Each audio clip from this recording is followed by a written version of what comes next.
Šiaurės tautų pasaka, kaip šuo sau draugo ieškojo.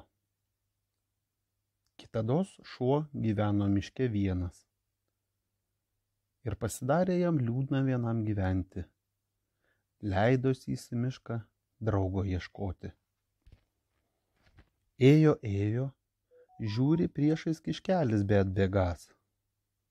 Šuo jam sako: kiškeli, gyvenkime drauge. Kągi, tarė kiškelis, gyvenkime drauge. Susirado juodu miške vietelę ir kai sutemo sugulė miegoti. Kiškelis užmigo, o šuns miegas neima.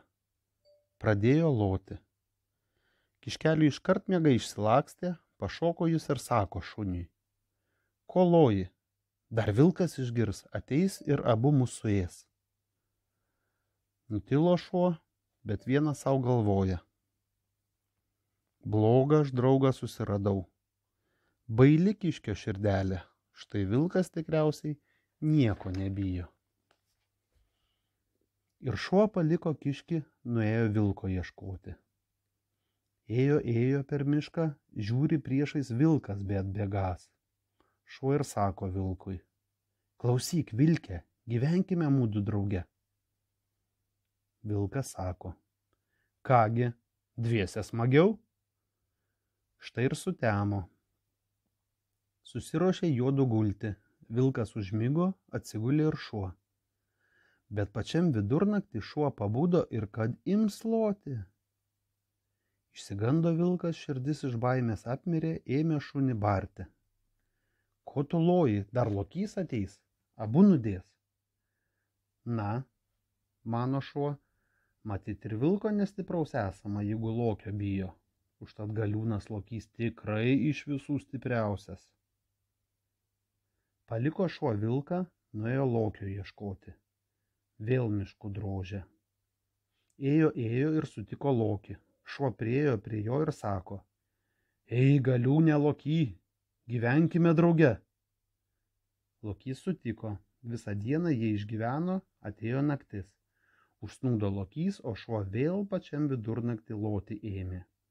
Pabudo lokys, nusigando, širdis iš baimės apmirė. Kad ims jis šunį barti. Nutilk tu, sako. Ko dabar loji? Dar žmogus išgirs, ateis, abu užmuš.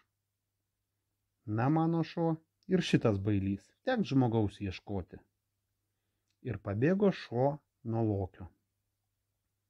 Lakstė, visą mišką aplakstė, žmogaus vis nėra.